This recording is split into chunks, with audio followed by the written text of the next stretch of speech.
You know that feeling? You're at a party, or maybe grabbing coffee, and someone walks up to you with a huge smile. They clearly know you. You've definitely met them before, maybe twice, possibly 3 times. And as they start talking, your brain is frantically flipping through files like a desperate librarian during a fire drill, searching for one critical piece of information, their name. But there's nothing, not even close, not a syllable. It's like that information was written in disappearing ink. And now you're trapped. The next 10 seconds become an Oscar-worthy performance of vague friendliness. You're nodding, smiling, shifting your weight, praying someone nearby will say their name out loud, or that a meteor will strike the building and end this nightmare. Here's the thing though, if this happens to you a lot, if you're someone who constantly blanks on names, you're probably not rude. You're definitely not dumb. And you're certainly not doing it on purpose. There's actually a really specific reason this keeps happening, and it has everything to do with how your brain prioritizes information. Once you understand what's really going on, you'll stop beating yourself up about it. So let's rewind to the moment you meet someone new. Your brain is in overdrive. It's analyzing their facial expression, listening to their tone of voice, trying to figure out if this is a friendly encounter or something awkward. It's also calculating social dynamics. Do they seem to like me? Do I like them? What am I supposed to say next? Am I standing too close? Your working memory, that little mental workspace in your prefrontal cortex, is basically spinning plates. And right in the middle of all that chaos, someone drops a single, random piece of data into your lap. Their name. Hi, I'm Jessica. Jessica, cool. But here's the problem. Jessica doesn't mean anything. It's not connected to anything else in your brain. It doesn't summon an image,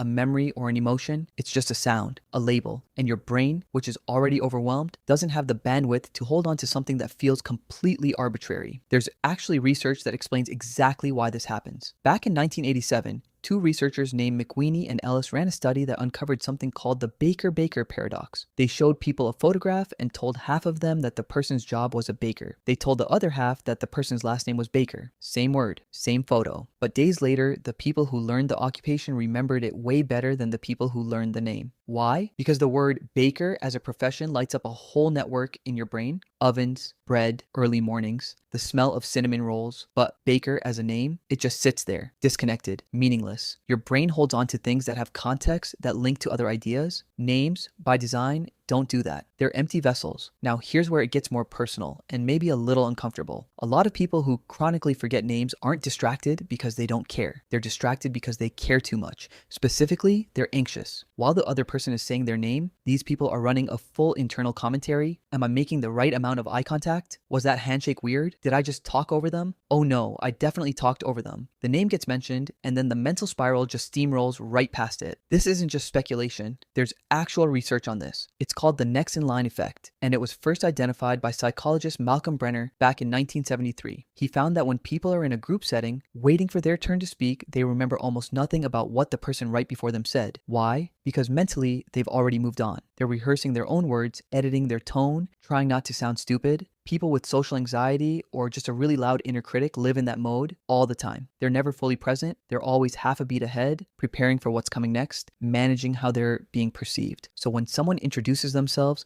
the name barely registers because that person is already elsewhere in their own head. If that sounds like you, here's the truth. You don't have a bad memory. You have a preoccupation problem, and those are two completely different things. Now, let's talk about the other side of this for a second because it matters. The people whose names get forgotten, because the emotional weight of being forgotten is real, and we shouldn't pretend it isn't. When someone forgets your name, especially more than once, it stings. It feels like a message, even if it's not intended that way. It whispers, you weren't important enough to remember. That's what it feels like, even when it's absolutely not true. And feelings don't always follow logic. But here's something worth knowing. The person who forgot your name probably thought about your conversation later. They remember the story you told about your sister. They remember the specific way you laughed at that joke. Maybe you said something weird or unexpected, and it's still sitting in their brain 3 days later. They were present. They were listening. They just weren't present for the name. And this gets at something most people completely misunderstand about memory. Memory is not a video camera. Your brain doesn't record experiences like a computer saves files. It stores impressions, emotions, patterns, pieces, and it decides what matters with brutal efficiency. High emotion, saved. Something surprising, saved. Something that connects to what you already know, saved. A random name, tossed at you during the exact moment you're trying not to look awkward in front of a stranger? Yeah, good luck with that. Here's another pattern. People who forget names easily often share a specific trait. They tend to be associative thinkers. Their memories are deeply contextual. They remember stories. They remember how someone's face changed when they talked about something meaningful. Ask them what someone wore to a party 2 years ago, and they might actually know. Ask them the person's name, nothing, because their brain was busy cataloging everything else. The vibe, the energy, the subtext, just not the label. And here's the thing, that's not a defect. It's just a different kind of wiring. It's the kind of brain that's really good at storytelling, at emotional awareness, at making people feel truly heard. It's just not great at the one very specific, very mechanical task of retaining what someone is called while under social pressure. That doesn't mean you shouldn't work on it though. You absolutely can get better at remembering names. Repeating the name out loud right after you hear it works. Connecting it to someone you already know with the same name works. Linking it to a visual image works. These strategies are effective because you're doing manually what your brain won't do automatically. You're building the association yourself. You're constructing a little mental bridge between Kevin and something that already has a home in your brain. Maybe Kevin looks like your cousin. Maybe Kevin rhymes with heaven and you picture him with wings. Doesn't matter. The point is you're giving that floating, meaningless sound a place to land. But here's what you need to let go of. The shame. That quiet, persistent belief that forgetting names means you're a bad person. That it means you're careless or selfish, or that you move through life not really seeing people. That part, that's wrong. And it's worth saying out loud because a lot of people carry that guilt around without ever questioning where it came from or whether it's even true. You're not absent. You're not dismissive. You're someone whose brain works differently. Someone whose attention gets pulled inward by anxiety or overthinking. Someone who sometimes fails at remembering the single least meaningful piece of information about a person. The random sound their parents picked before they'd ever done anything worth remembering. The name was never the important part. What you actually remember about people, the real stuff, the substance of who they are, that's still intact. That's been there all along. You remember how they made you feel. You remember what they cared about. You remember the moment they lit up talking about something they loved. That matters infinitely more than whether you can recall that their name is David or Daniel. Memory isn't a measure of how much you care. It's just a system. And like any system, it has its quirks, its strengths, its blind spots. Yours happens to skip over labels and hold on to meaning instead. That's not something to apologize for. So the next time you blank on someone's name, take a breath. You're not broken. You're not rude. You're just human with a very human brain doing exactly what it was designed to do. Prioritize what matters and let the rest slip through. And if you enjoyed this video, consider subscribing and turning on the notification bell so you don't miss future uploads. Thanks for watching.